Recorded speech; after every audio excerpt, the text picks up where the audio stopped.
Welcome to The Explainer. Today we are tackling one of the most misunderstood concepts in modern technology. And honestly, it's something almost everyone gets wrong. I'm talking about the false promise of total anonymity. So many of us believe that if we just switch on a VPN, poof, we vanish from the grid. Well, we're going to break down the actual mechanics of tracking, straight from the source material, to show you why your device might actually be secretly betraying your privacy.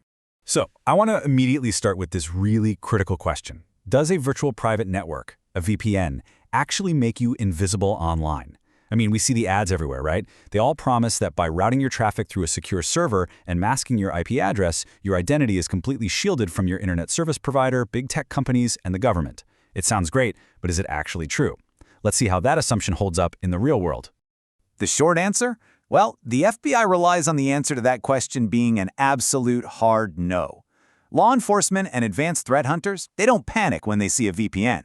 Actually, it's the opposite. They know exactly how to look right past it. To understand why, let's look at a real-world detective story that perfectly illustrates how your network IP address is just one tiny piece of the overall identity puzzle. Take the Peter Stokes case. This was an alleged hacker who practiced what most people would consider to be excellent operational security. Get this, at 1921 UTC, he routes his traffic through a commercial VPN proxy to access an NROC sign-up page. Fast forward 3 hours, and traffic flows through that exact same proxy to hit a target retailer's website. Now, if you're only looking at the IP address, it's a total dead end. It's just a rotating VPN exit node, but the FBI still caught him. How? Because Microsoft's records showed that at that exact minute, a specific Windows device visited that sign-up page. 3 hours later, the exact same device visited the retailer. The IP changed, sure, but the device didn't.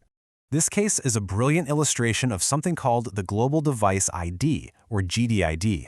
This is a persistent device-level identifier built deep into Windows, and it completely ignores network obfuscation. Think about it for a second. If your operating system checks a downloaded URL against Microsoft's Smart Screen service, or maybe it just sends some routine diagnostic telemetry back to base, it packages that request with your GDID. Your VPN dutifully encrypts the packet, sure, but the packet itself contains your exact digital fingerprint. It's literally like putting your home address on a letter and then putting it inside an unmarked envelope. When we zoom out and look at the whole identifier mesh, a pretty uncomfortable truth emerges. Applying a VPN only hides the network IP. The device ID remains perfectly visible. Okay, so what if you wipe your computer? Well, a clean OS reinstall resets the telemetry, but it leaves hardware-native IDs, attestation, and activation layers entirely intact. So to clear every single tracking layer, the only way to do that is a complete physical hardware swap. All right, part 1, beyond the IP, the application and OS layers. Let's get into it. Like we just mentioned, wiping your PC doesn't actually wipe your digital slate. A lot of privacy-conscious users think formatting their hard drive gives them a total fresh start. Actually, scratch that. If you reinstall Windows and sign right back into your Microsoft account, the system instantly links your brand new identifier straight back to your historical data. The tracking graph just draws a new line connecting the old you to the new you. No fresh start there. And it gets even deeper. Have you ever wondered how your computer just knows a file was downloaded from the internet and pops up asking, "Are you sure you want to open this?" That is the mark of the web, or MOTW. Browsers actually write the exact domain and URL of where you got the file into a hidden stream on the file itself. So your files are literally carrying their origin story and all their baggage around with them. It adds a massive, persistent layer of surveillance right on your hard drive. But what about when you're just browsing? Enter browser fingerprinting. Even if you block every single cookie, websites are looking at the specific fonts you have installed, how your graphics card renders hidden images, and even the unique cryptographic algorithms your browser uses. By combining all these seemingly random signals, they generate a high-entropy identifier. That basically means your specific combination of settings is so incredibly unique, you stand out from millions of other users without a single cookie ever being saved. And this plays out even more aggressively on enterprise networks. You might know that smartphones randomize their MAC addresses to prevent tracking, right? Well, researchers analyzed over 23 billion network events and found that network access control systems easily bypass this. By correlating context clues, they can identify managed devices with over 95% accuracy. Even profiled randomized IoT devices are pinpointed over 75% of the time. It completely nullifies any privacy benefit you thought you were getting from MAC randomization. Moving on to part 2, tracking your physical world. Wi-Fi positioning. We are surrounded by a staggering global surveillance grid. Tech giants maintain Wi-Fi positioning systems, or WPS.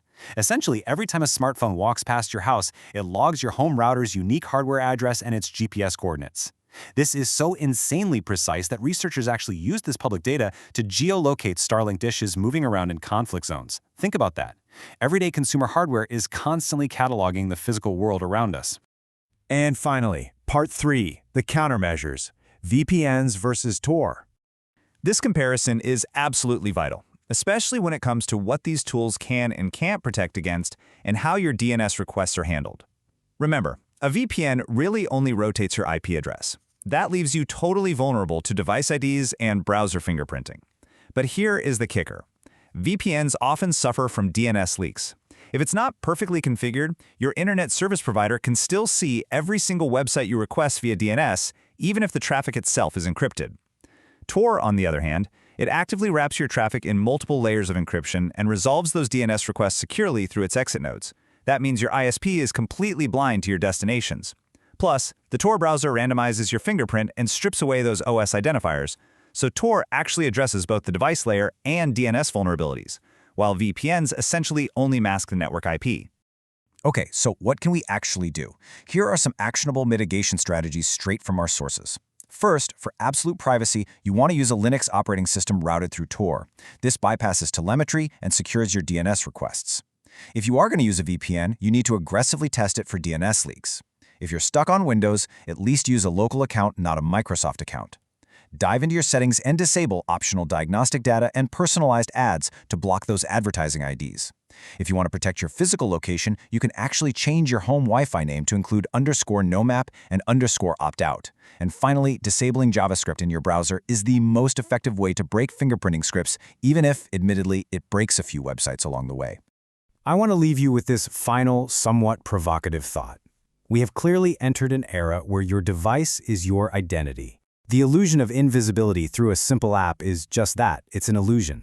The identifier mesh is deep, it's redundant, and it is highly effective. If true anonymity requires shedding your operating system, your browser habits, and potentially your physical hardware entirely, are you ready to leave your hardware behind? Thank you so much for joining me on this explainer. Keep questioning your digital footprint, and I'll catch you next time.